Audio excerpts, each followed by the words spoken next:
which can really add up over time. Wow, that's a lot. And have to check for any leaks in my house. But another good tip is to only run your dishwasher and washing machine when they are full to save water and energy. I'll keep that in mind. It's important that we all do our part to conserve water, especially during this shortage. Absolutely. Every drop counts. This message was brought to you by the St. Kitts Water Services Department. Learn more at water.gov.kn.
Everyone, welcome to another edition of Power Talk and happy love month. We're in the wonderful month of February, so I hope this month brings you special love and joy.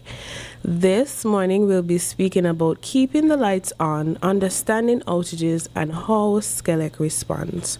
I am your host, Janisha Hendrickson, and we're brought to you Power Talk every first and third Wednesday each month. This morning I have two very familiar faces with me. I have Miss Saida, Customer Service Supervisor, and I have Mr. Matthew, the Planning Superintendent and Senior Draftsman. How are you guys doing this morning?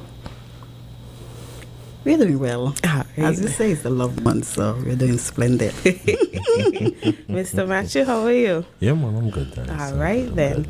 So we start off our show by Mr. Matthew asking the first question.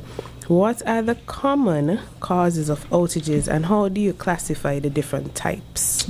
Okay, now the most common causes of outages that we see would be from vehicular accidents, overgrown vegetation, when we have bad weather. We also see some outages due to our aging fleet. In terms of the infrastructure, we are working with it, but with age everything needs a little better maintenance and sometimes it falls out, so we have to do a little extra. That can also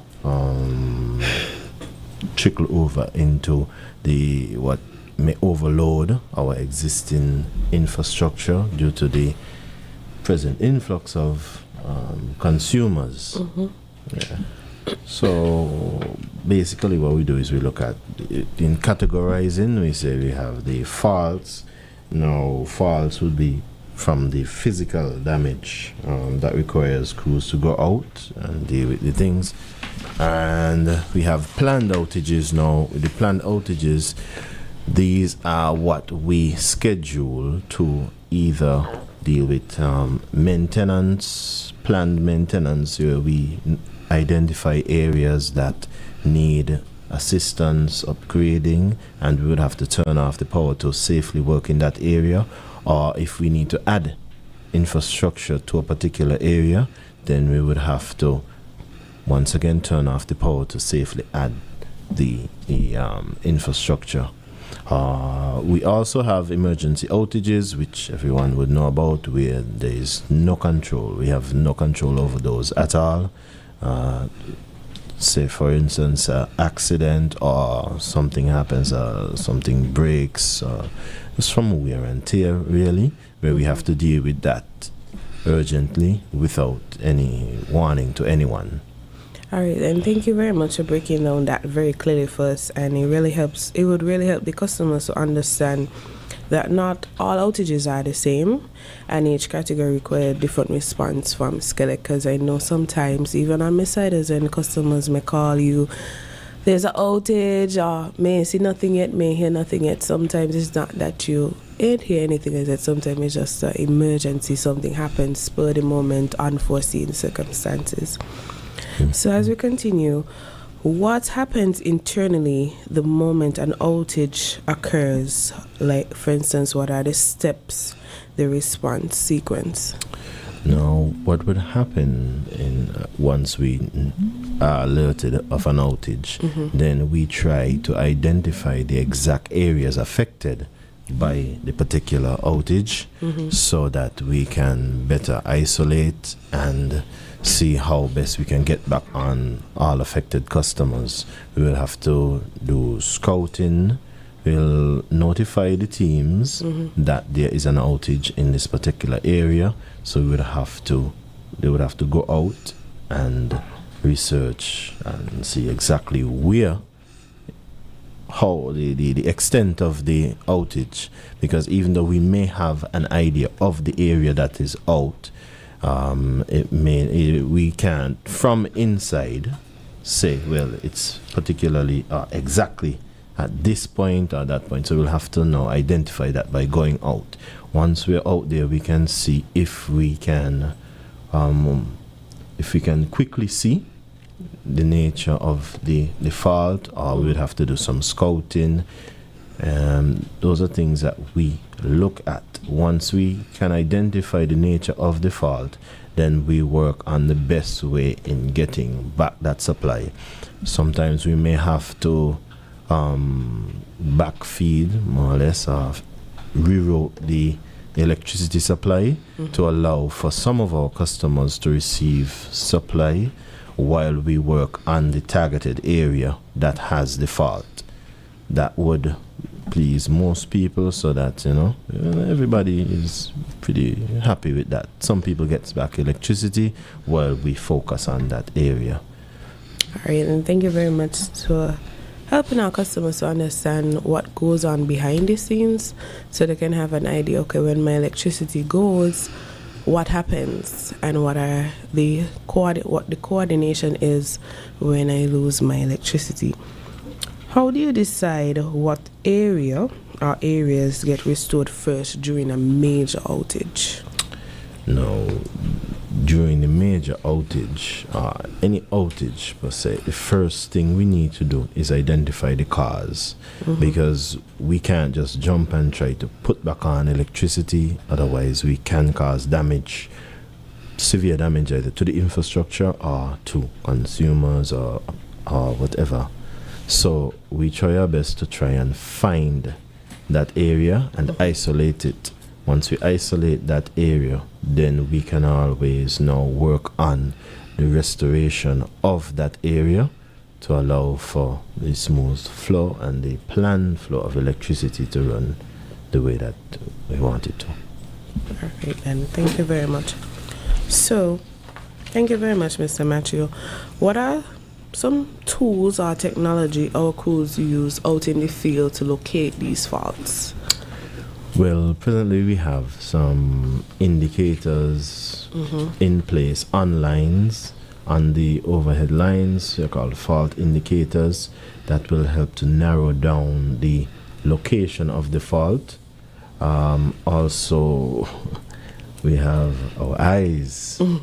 Yes, we have to scout the lines to ensure that fuses aren't blown, to check for taps, broken taps and connections, insulators, damaged insulators, cracked insulators. Those are some of the methods that we use while scouting due to outages. That's for overhead now. Internally, we have some relays that's in the substations that we also use that can provide a certain amount of information to us that can be helpful in assessing and locating this fault. All right, and thank you very much, Mr. Matthew, for letting us know the tools and the technologies that play a big role in helping you guys when you're in the field to help restore the electricity and improve also accuracy in the field, and also keeping in mind as safety is a priority as well. That is true. So, Ms. Sido, what information should customers provide when reporting an outage to make the process smoother? Okay, that's a good question. Our office open from Monday to Friday from 8 to 4. So once a customer calls between that period about an outage, we usually ask the customer what's the account number, the exact location of the outage, contact information, and we usually try to get some kind of information about what type, if there was a spark, wire sparking outside, if you heard any loud bangs, if you have falling lines, to get some kind of indication what might have caused the outage. And then if they have unusual smells, anything that could help us to see what the issue could be. Once we take all that information, we alert the customer that we'll investigate and we'll get back to them as soon as possible.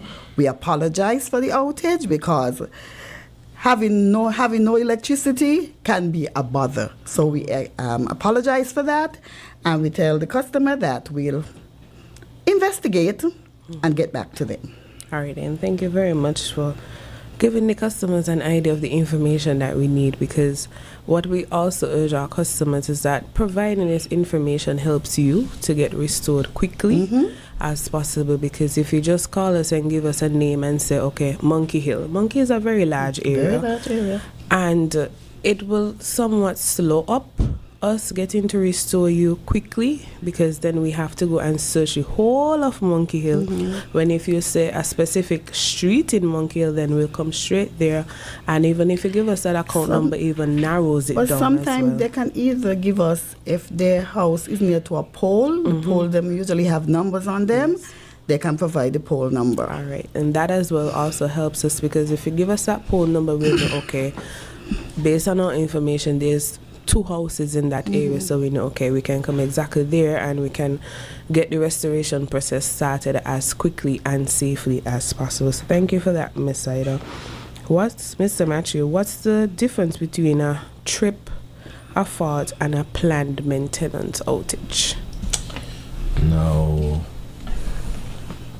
the trips would be coming from different reasons. Now, these mainly happen at the stations. You see them at the stations, between the substations and the power station, based on some sort of, I don't want to say anomaly, but something went wrong. Maybe it was a surge or something that happened that fed back that we had to deal with. Now, based on the different parameters that we have set and safeties, then it would trigger certain shutdowns to allow for us to before anything is severely damaged, we can now reassess and restore properly. All right. Okay, Mr. Matthew, thank you for that. As customers may ask these questions sometimes, especially I know one of the common things we see, and I know Ms. Ida as well, we hear it from our customers. Well, I see something in my area for a planned outage, but may see nothing for emergency outage. So sometimes they may be asking, well, what is the difference between those two? And it's just that a planned outage, as Mr. Matthew said, is something maybe we are doing maintenance in your area. It could be vegetation, different things. And we also urge our customers to, when you see your trees are coming close to the lines, please keep them maintained, because when they go into these lines, it can cause damages to our lines that can later on affect you. And emergency outage is something just unforeseen. It's not that we know in advance, because when we do know in advance we're doing any maintenance, we'll let you know, but emergencies are just emergencies. You just don't know. So, Mr. Matthew, I know that in St. Kitts especially, we have had some hurricanes, some severe weather patterns, and also had some sort of disasters. During this time, how do you manage crew dispatch while keeping workers safe? Safety is a priority.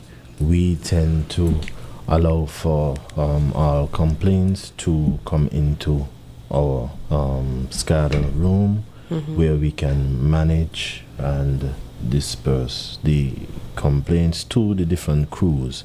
Now, we still have emergency protocols and safety protocols, not only within SKELEC, but we work with NEMA, so we do not go out and start doing any restoration works until it is deemed clear and safe by the National Emergency Management Agency, so that we can go out and do. As much as it is a need to get back on the supply, we have to think about staff and the safety of everyone, because everyone wants to get back home to their families.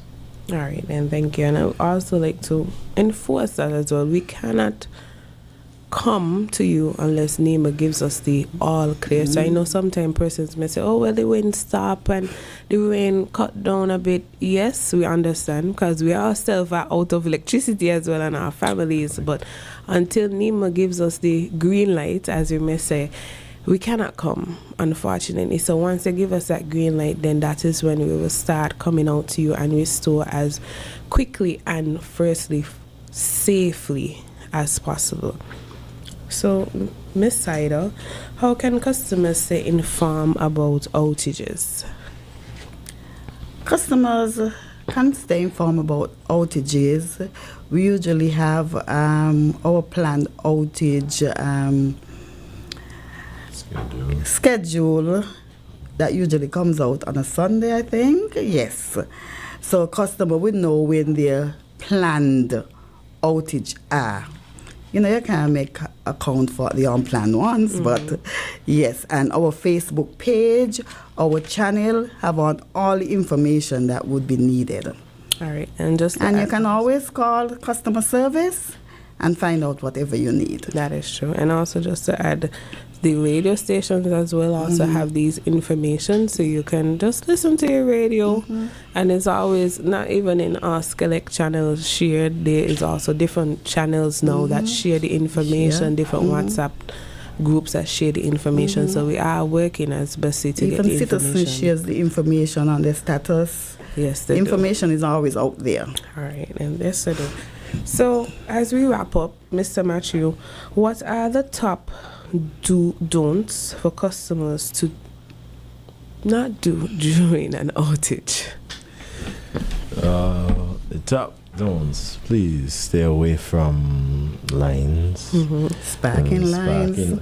Well, sparking, non-sparking, because you never know. No, it's true. Yeah, it's true. what we would prefer if you stay indoors. The professionals deal with that. Yes, you call it in. As long as you call it in, give us as much information as possible, what you are seeing, what you are not seeing, because that may help us as well. If you're accustomed to see something happening in your area with the lines or even with the lights, you report that and say it. Some persons may have electricity, some may not on a project, and then they say, oh, well, I see my neighbor over there has electricity, but I don't have. And then when we come out and we assess, we realize that it would be because of how the circuit runs. Your circuit stops at a particular point and the neighbor's stops at a particular point. So that is why it can happen like that.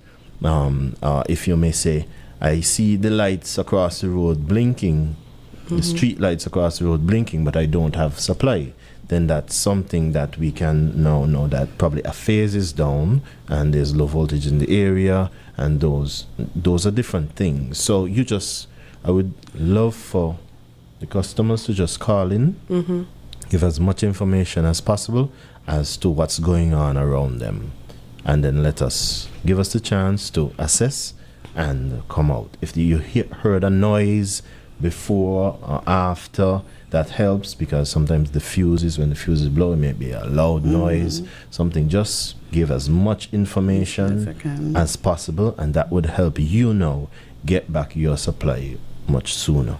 Thank you very much, Mr. Matthew, for that. And just to add, if you have lights blinking outside and you don't have any current, or half of your house have gone, please turn off your main switch. This will protect you greatly, your appliances as well, to avoid any occurrences. And when your electricity goes as well, please turn off your main switch as well. Remember, we're dealing with electricity. So once you know your electricity come, because you will know, you'll see those street lights on. Then after, you can turn on your main switch, because we want you to protect your appliances as well. And just to add with Mr. Matthew, I know that we see a lot of things on the internet, and we may try a little DIY things. Please, when it comes to electricity, please don't do that. Please, if you have any questions, contact our offices at 465-2000, and they will be best to assist you, even if one of our technicians has to come out, because we do go above and beyond for our calls. customers. Number 465-2013. All right, and thank you. And 661-2013 and 600. We will come and assist you, or if you can get your own private electrician to assist you, please let the professionals deal with this, because electricity is not something to be played with as well. And I always remember electricians say, if you see a line down, please deem it live. You don't know. You don't know. So don't go and touch it with your bare hands. Oh, I thought it died. Don't do that, please. And don't overload your generators. And accordingly, especially homeowners, and even if you're renting, just do some regular checkups on your lines in your homes as well. We don't want you to just, maybe you see a line drop outside and say, oh, well, I just can fix it back with some electrical tape. Don't do that. Please don't do that. And when you have an outage, please keep the roads clear so our crews can come, because sometimes we are in instances where there are vehicles that are blocking, so that can restrict us as well in getting our electricity restored to you as safely and quickly as possible. So we just want to leave those little tidbits with you. And if you have any questions or concerns, as Ms. Ida said, call and ask a question. Always call. It's better to be safe than sorry. And we don't want anything to happen to our lovely customers. We want you here with us as long as possible, even as long for many, many more years. We want you with us safely at all times. And GQ. So please, and we just want to encourage you. Remember, it's the Love Month. Just try and just follow what we're telling you. We're telling you this with love and with gratitude, because we want the best for you as well. So we do. GQ, we have any callers? All right, then. Well, I guess we got our message clear across today about the different outages and the do's and don'ts and the numbers to call. Please, if you see any one of us, or if you're in town, you can just drop by, ask a little question to customer service. They're always ready to assist you, and they will pass on the information quickly, very quickly. And if we need to, we'll also have the respective persons call you, check up, make sure everything is fine and good with you. So we want to encourage you, have a lovely day, and remember to be electrically safe. And if you still have an outage, give us all the information we will need to restore you quickly as possible. Do have a wonderful day.